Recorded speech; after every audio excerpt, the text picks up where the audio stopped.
Welcome back to YouTube with the boys. So we have a fantastic episode for you on Preston. Why are people Googling if I'm dead? What? I've uploaded almost like every day for so many years now. Guys, I'm not dead. I hope this video is reaching you. So for those of you who do not know, Preston is a YouTuber with 18.6 million subscribers, so it's safe to say he is doing pretty well. He also has multiple other channels, most notably PrestonPlayz, which has 11.7 million subscribers. He also has TBNR Frags with 7.45 million subscribers, and there's a lot of other. I think he has a Minecraft one with 3.4. Preston Games, like there's this trend of making a lot of channels, and he is hopped onto it. Okay, so here we go. Preston. So I've heard about Preston before. I think I kind of knew who he was before because of he had done videos with like Lachlan in the past, but I've never really watched his content. So this week I set out to watch it. I thought he's popular, so he's gonna be a good person to do. And first, let me say, Preston is a good content creator. He's a really good content creator. He understands, what people want. He understands how to make good content. But at the same time, his content, at least in my opinion, is meant for a bit of a younger audience. Because to be honest, I first set out to do this podcast on PrestonPlayz. And at 11.7 million subscribers, I usually do gaming channels. So I was like, okay, let me go do that. And I tried. I started off with watching, Minecraft, but I have video game hearts. Or I found a quadrillion-only Minecraft server. And I was like, okay, I'm going to watch these. And to be honest, I started watching them. I've watched a lot of Minecraft, videos in the past, as you know. And it was just... I realized it was a bit too young for me. At noob 1234, he's just staring outside of his window. It's almost as if he can see me right now, but we know he can't see us because he is a noob. Now, the first way we're going to be stealing his diamonds, honestly, it cracks me up thinking about it, but we are going to be crafting a dirt chest. Now, I watch a lot of content. I really like reviewing YouTube channels, and even though some of it may not be my cup of tea, I do a podcast on YouTube. But this was a bit of a kid level to me, that I just couldn't really do it and enjoy it, and I wanted to give him a fair review, so that's why I went to his main channel, the big one, and instead of doing this one, I think a lot of you, like people out there, will definitely find it really enjoyable, and I probably would have in the past, but I'm at an age where it's just a bit too young for me. I would need, I don't know, I just can't get involved that much. And I just wanted to say that, like, I'm not ignoring it. I just couldn't really watch it. They're a bit too, focused on a younger crowd. But his main channel, I did end up watching, and I did definitely enjoy some of the videos. So let's talk about it. First of all, the first one I watched was living 24 hours on a private jet. This bucket list item has to stay with me and the viewers. When we land in California, we have to kick one of our friends off the plane. It's one of the bucket list items. It's extremely savage. Which of the three people is it going to be? Immediately, you kind of see this MrBeast style video. And obviously, Preston is a creator in his own right, but I mean, that's just kind of like a MrBeast format. And I do know that MrBeast and Preston both have the same channel management, but other than that, this was a really cool video. He rented a private jet, and, that's something that a lot of people generally can't do. He did it for 24 hours. He was with friends in a private jet. It was fun to see them kind of messing around. So that was pretty awesome. And he saw other YouTubers. He stopped by and saw ZHC and Unspeakable. It was a really cool time. And, fun to just, like, if you and your friends had a private jet for, like, a day, it's like, it was a really cool video. I enjoyed it. I thought it was well done. It was quick, but still entertaining, and I thought it was a great YouTube video, to be honest. Okay, now, I survived 50 hours eating only one color food was the second one I watched. And this had a lot of views, 4.4 million. The jet one had 6.5 million. This one, I was a little put off.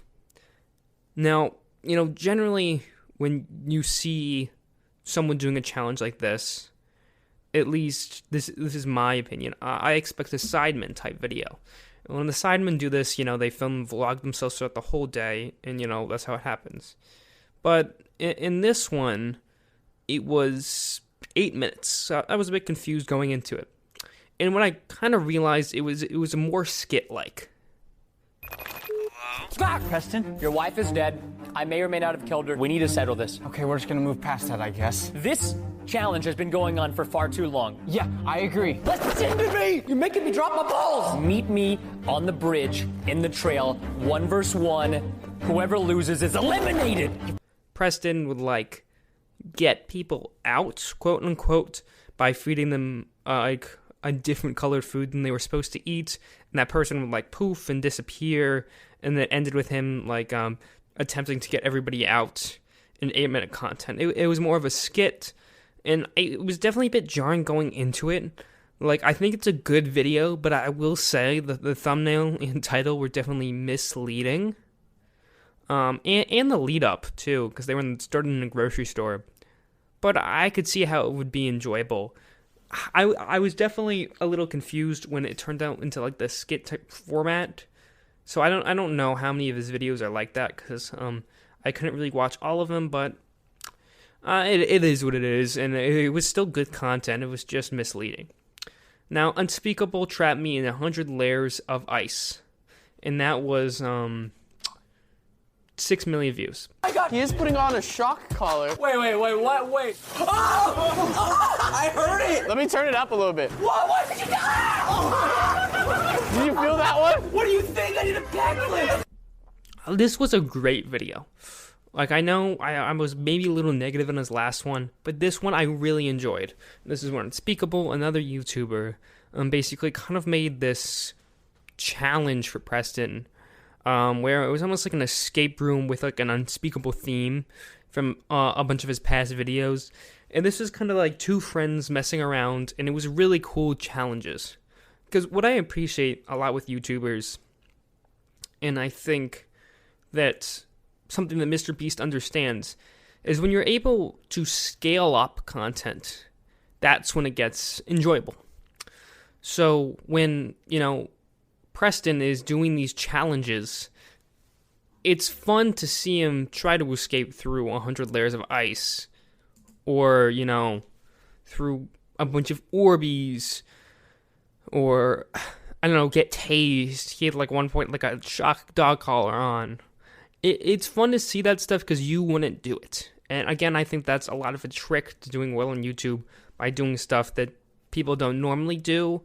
And it reminded me a bit of old YouTube a bit more, and people just get a bunch of things dumped on them, and YouTube, at least the way I remember it, used to be a lot more punishment based. You would fail a video, you'd get punished. That's kind of how it worked back in the day, and it was kind of reminiscent of that. So that was kind of fun to see. Overall, that was a really enjoyable video, where I think the scale was really big, so I liked it. And continuing that, another one was Extreme 100 Buttons YouTube Game Show, which had 2.9 million views, which I honestly thought that it was going to be much more views, because it was a really well done video. And this was a YouTube original. And in this YouTube original, basically, Preston got together with, let me make sure I get the names right. Lassetti, Rosanna Pins, and Sophia Dosi. And they all did this kind of can you do it challenge, where they each had their own category that the others competed in. Preston's was games, and it was a really well put together almost like a game show, in which it was a Preston style video that the others had to compete in. And overall, really well done. I really enjoyed the video, and I enjoyed other people's reactions to getting chocolate syrup dumped on them.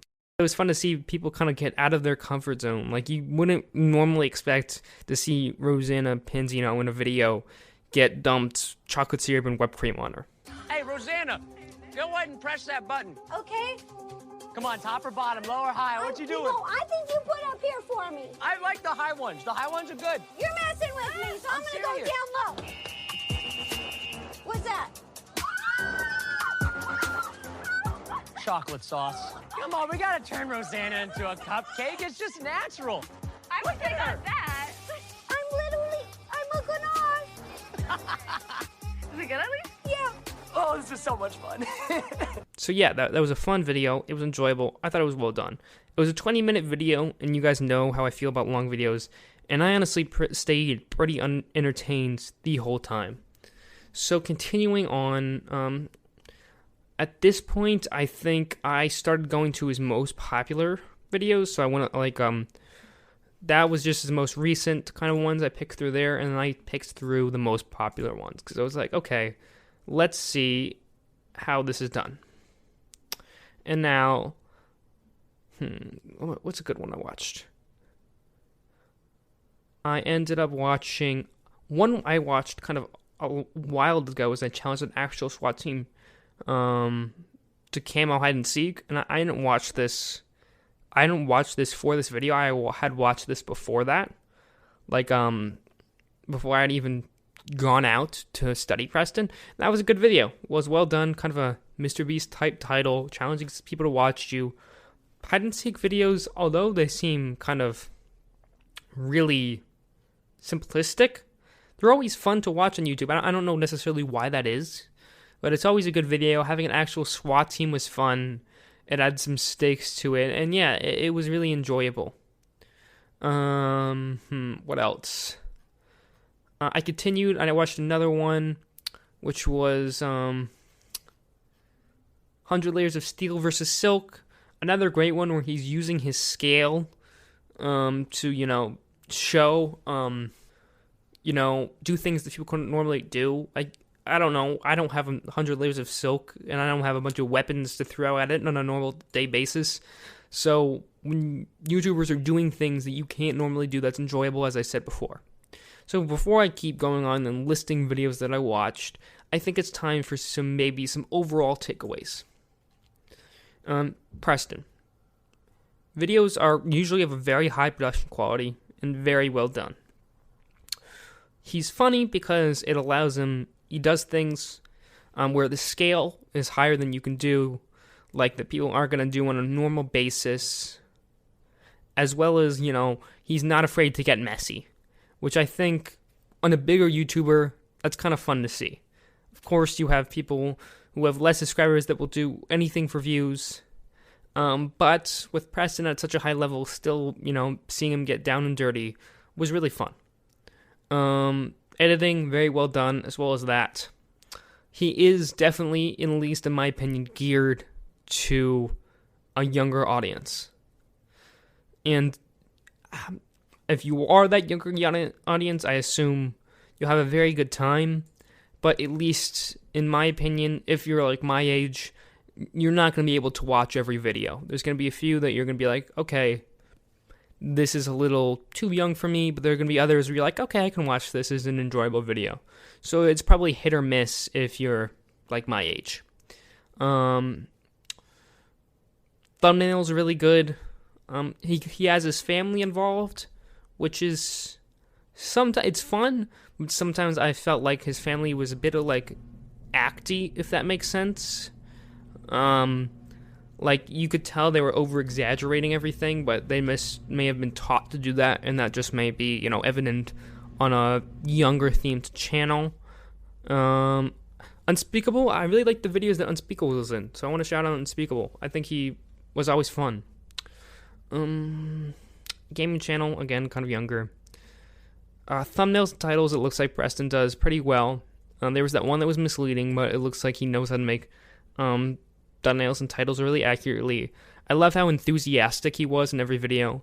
Preston always seems like he wanted to be there and he really cared about his content.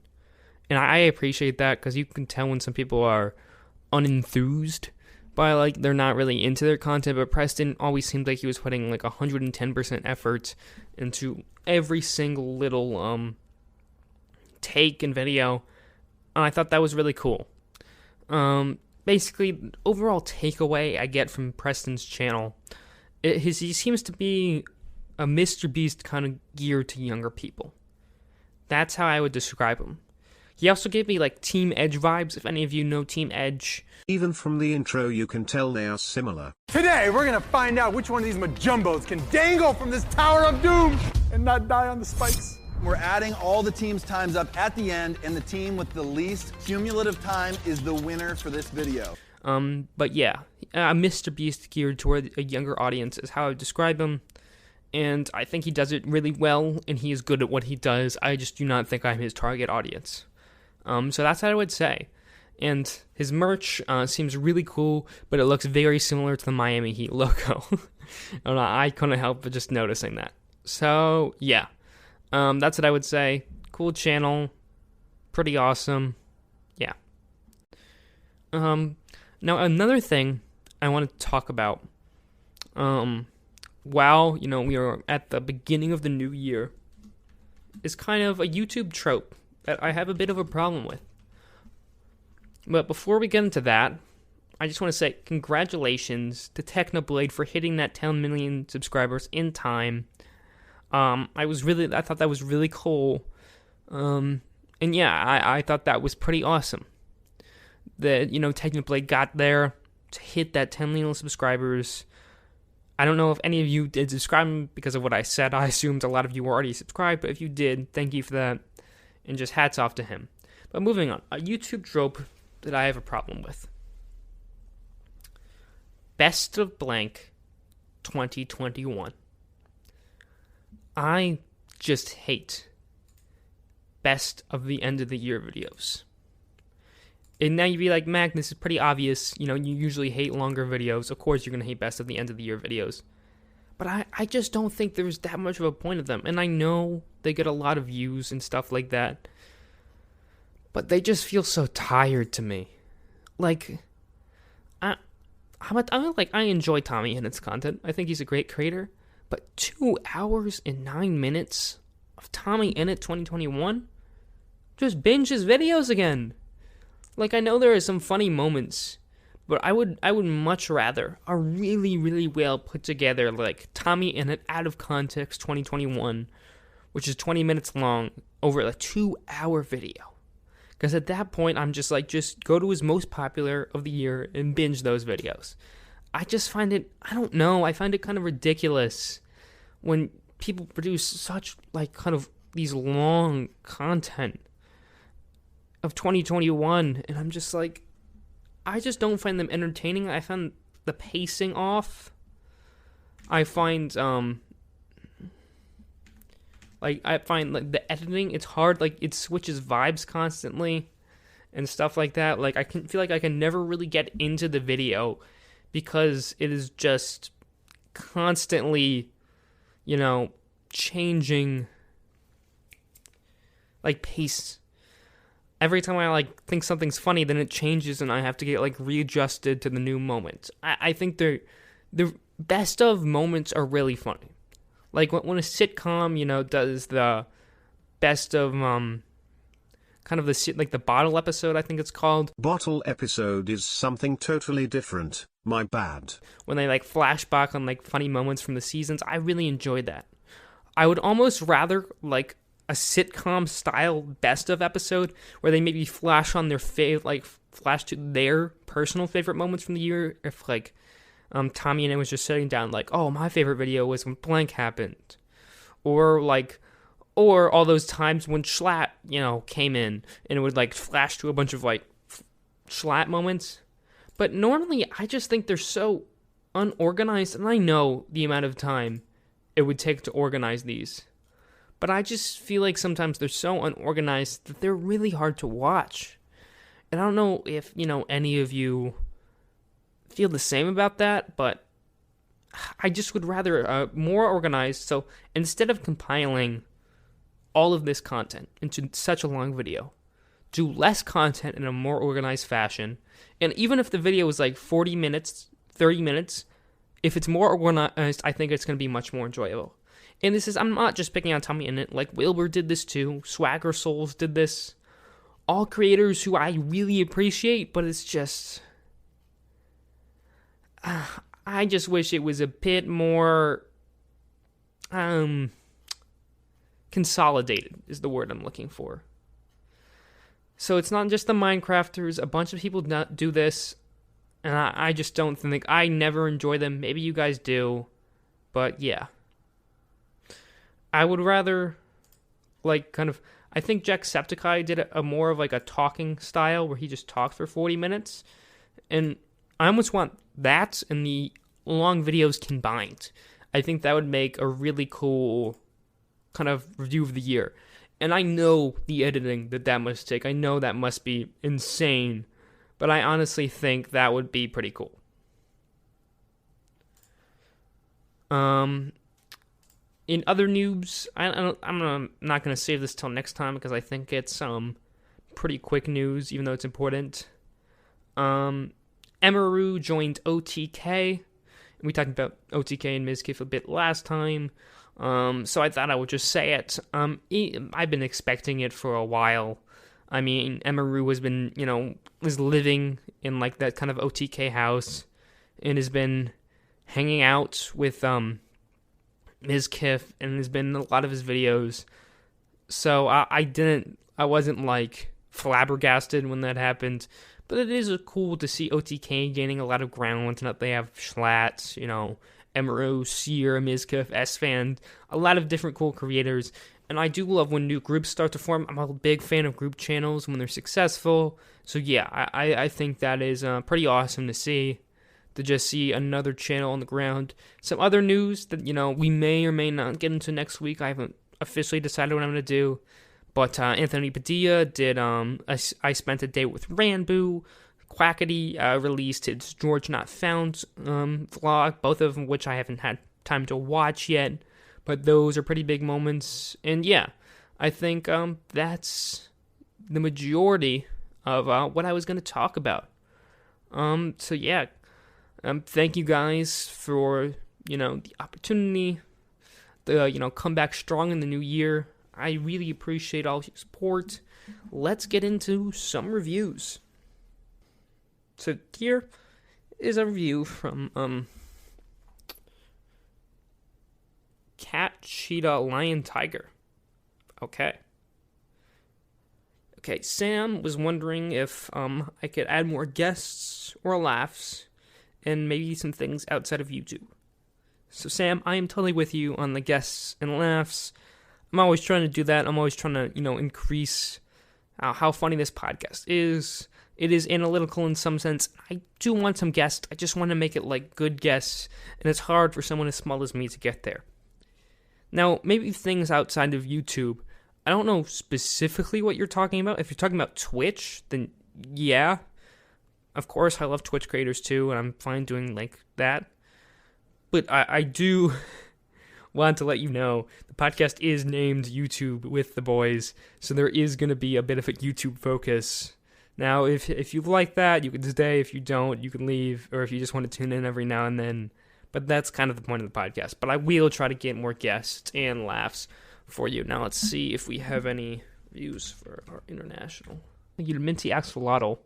The very nice review, 5 stars. I really appreciate that. Yeah, I think that's pretty awesome, and I really appreciate your kind words. I hope you have had a good time listening to it recently. I also just want to give a general thank you to everybody who has given me reviews on Spotify. I obviously really appreciate that. Our rating is really high, and I'm really happy with that. I appreciate all the support, you guys are giving. We have a 4.6 star rating on Spotify, which is awesome, with 27 reviews. So hats off to you guys. I really appreciate all your support. I'll see you next time. Goodbye.